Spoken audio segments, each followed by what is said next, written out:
సభకు నమస్కారాలు. తెలంగాణ ఉద్యమ నేత, తెలంగాణ రాష్ట్ర సమితి అధ్యక్షులు, మన రాష్ట్ర ముఖ్యమంత్రులు కల్వకుంట్ల చంద్రశేఖరరావు గారు వేదిక పైన ఆశీనులు ఇప్పుడే వచ్చారు. వారికి మనం అందరం కూడా ఆహ్వానిస్తూ ఈరోజు దేశవ్యాప్తంగా మరి సార్వత్రిక ఎన్నికల గంట మోగినటి విషయం మనకందరికీ తెలుసు. రేపు మొదటి దశ పార్లమెంట్ ఎన్నికలు దేశవ్యాప్తంగా జరుగుతున్నాయి.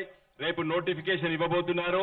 ఏప్రిల్ 11వ తారీఖు నాడు మన రాష్ట్రంలో ఎన్నికల్లో జరుగుతున్నటువంటి విషయం, మన పార్లమెంటు లోక్సభ సభ్యుల్ని జరిగేటువంటి ఎన్నికలు మనము ఏప్రిల్ 11వ తారీఖు నాడు జరగబోతున్న విషయం మనకందరికీ తెలుసు. ఆ సందర్భంలో గౌరవ ముఖ్యమంత్రి గారు, మన ఉద్యమ పార్టీ తెలంగాణ రాష్ట్ర సమితి అధ్యక్షులు కల్వకుంట్ల చంద్రశేఖరరావు గారు తెలంగాణ రాష్ట్రంలో మరి ఈ రోజు మన కరీంనగర్ ఎంచుకొని మొదటి బహిరంగ సభ ఇక్కడ పెట్టడం మనకందరూ కూడా చాలా సంతోషం. వారికి ధన్యవాదాలు. మొదటిగా కరీంనగర్ నుండి దేశ ప్రజలను ఉద్దేశించి ఈ రోజు రానున్న కేంద్ర ప్రభుత్వము దేశంలో రాజకీయ సమీకరణలు, దేశంలో ఉన్నటువంటి జాతీయ పార్టీలు అనబడేటువంటి కాంగ్రెస్ పార్టీ, భారతీయ జనతా పార్టీ, వాటి పాత్ర, మరి అదే విధంగా దేశంలో వివిధ రాష్ట్రాల్లో ఉన్నటువంటి ప్రాంతీయ పార్టీలు ఈ రోజు ఆ రాష్ట్రాల్లో బ్రహ్మాండమైనటువంటి మెజార్టీతో గెలిచి ఈ రోజు చాలా రాష్ట్రాల లోపల అధికారానికి వచ్చిన విషయం మనకందరికీ తెలుసు.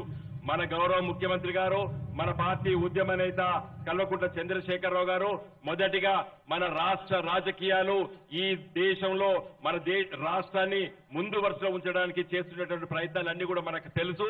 కానీ ఈ రోజు ఈ బహిరంగ సభ ద్వారా వారు దేశ ప్రజల్ని ఉద్దేశిస్తూ మనకు ఈ రోజు మన రాష్ట్రంలో పార్లమెంట్ ఎన్నికల్లో 16 స్థానాల్లో 16 మరి గెలిచే విధంగా ఈ రోజు ప్రజలు సన్నద్ధమైనటువంటి విషయం కూడా మనకందరికీ తెలుసు. వాళ్ళను కూడా ఉద్దేశించి మన రాష్ట్ర పాత్ర రేపు కేంద్ర ప్రభుత్వంలో ఏ విధంగా ఉండాలి, కేసీఆర్ గారి పాత్ర మరి కేంద్ర రాజకీయాల్లో ఏ విధంగా ఉండాలనే విషయాన్ని కూడా యావత్తు తెలంగాణ రాష్ట్ర ప్రజలే కాదు, దేశ ప్రజలు, దేశం నుండి మరి ఢిల్లీ లాంటి ప్రాంతం నుండి వచ్చినటువంటి మీడియా ప్రపంచం కూడా ఈ రోజు దేశ ప్రజలకి మన పెద్దలు కల్వకుంట్ల చంద్రశేఖరరావు గారు మాట్లాడే విషయాన్ని ఆసక్తిగా వినడానికి మనం అందరం కూడా ఇక్కడ వేచి చూస్తున్నాం. మిత్రులారా, ఈ సందర్భంలో నేను పార్లమెంట్ సభ్యుడిగా కరీంనగర్ నుండి 2014లో ఎన్నికైన తర్వాత మరి కేసీఆర్ గారు మన నియోజకవర్గానికి అత్యంత ప్రాముఖ్యతమైనటువంటి రైల్వే లైన్, వారు ఈ నియోజకవర్గం నుండి 2004 నుండి 2009 వరకు 3 సార్లు గెలిచినటువంటి ప్రాతినిధ్యం వహించినటువంటి ఈ పార్లమెంట్ సీట్ లో ఈ కరీంనగర్ నగరానికి మన రాష్ట్ర రాజధాని అయినటువంటి హైదరాబాద్ కు నేరుగా రైల్వే లైన్ కావాలని చెప్పి ఆశించి ఆ రోజు సర్వే పనులు పూర్తి చేసిన తర్వాత దురదృష్టవశాత్తు కాంగ్రెస్ పార్టీ ఇక్కడ ఢిల్లీలో అధికారంలో ఉన్నప్పటికీ కూడా వాటి ఫైలు దుమ్ము కూడా దులపలేదు. గౌరవ ముఖ్యమంత్రిగా ప్రమాణ స్వీకారం చేసిన 2014లో మొదటి వారంలో బట్టే గౌరవ ముఖ్యమంత్రి గారు మన కరీంనగర్ కి రైల్వే లైన్ కి భూసేకరణ రాష్ట్ర ప్రభుత్వమే భరిస్తాయని చెప్పి కేంద్ర ప్రభుత్వానికి లేఖ రాసి ఒప్పించి ఈ రోజు రైల్వే పనులు చాలా వేగవంతంగా ఇప్పటికే మనోరాబాద్ నుండి గజ్వేల్ వరకు రైలు పట్టాలేసి 2-3 మాసాల్లో పట్టే రైలు నడిచే విధంగా, అదే విధంగా గజ్వేల్ నుండి సిద్దిపేట వరకు భూసేకరణ చేసి ఇవాళ రైల్వే టెండర్లు కూడా పిలవడం జరిగింది. సిద్దిపేట, సిరిసిల్ల, వేములవాడ, కరీంనగర్ వరకు ఇవాళ రైల్వే లైన్ భూసేకరణ పనులు వేగవంతంగా జరుగుతున్నాయి. అదే విధంగా మన రాష్ట్రంలో మరి ఆంధ్రప్రదేశ్ రాష్ట్రంలో తెలంగాణ ప్రాంతంలో జాతీయ రహదారులు కేవలం 2500 కిలోమీటర్లు 60 సంవత్సరాల స్వతంత్ర భారతదేశంలో మరి అంతవరకే పరిమితమైంది తెలంగాణ ప్రాంతము.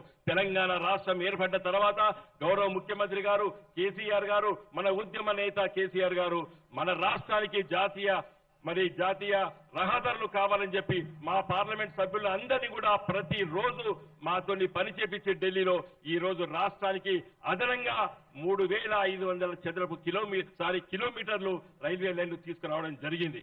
ఇదే విధంగా మన కరీంనగర్ కి కరీంనగర్ జనాభా 3 లక్షల జనాభా అయినప్పటికీ స్మార్ట్ సిటీ జాబితాలో దీన్ని చేర్చాలని చెప్పి కరీంనగర్ కు ఉన్నటువంటి ప్రేమను గౌరవ ముఖ్యమంత్రి గారు కేంద్ర ప్రధానమంత్రికి, అదేవిధంగా కేంద్ర పట్టణాభివృద్ధి శాఖ మంత్రి గారికి నేరుగా ఫోన్లో మాట్లాడి ఇలా కరీంనగర్ ని దేశంలో 100 స్మార్ట్ సిటీలుంటే అతి చిన్న పట్టణమైనటువంటి కరీంనగర్ ను కూడా ఇవాళ 5 సంవత్సరాల 1000 కోట్లు రాష్ట్రాల నుండి 500 కోట్లు నేను ఇస్తా అని చెప్పి హామీ ఇచ్చి ఇవాళ వేగవంతంగా పనులు జరుగుతున్న విషయం కూడా మనకు అందరికీ తెలుసు.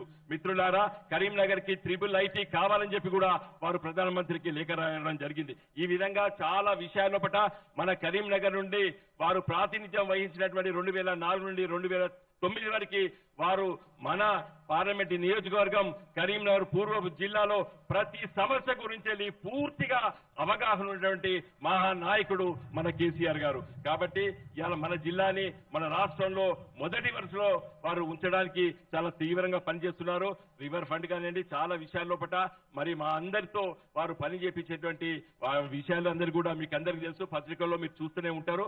మరి ఈ రోజు నేను ఎక్కువ సమయం తీసుకోను, ఎందుకంటే గౌరవ ముఖ్యమంత్రి గారు జాతీయ రాజకీయాలు, తెలంగాణ రాష్ట్ర సమితి పాత్ర, మన రాష్ట్రం ఈ రేపు ఢిల్లీలో ఏ విధంగా మన నిధులు, మన అవకాశాలు అవన్నీ ఏ విధంగా మనం తీసుకోవచ్చో దేశ రాజకీయాల గురించి కూడా వారు మొదటి సభ మన కరీంనగర్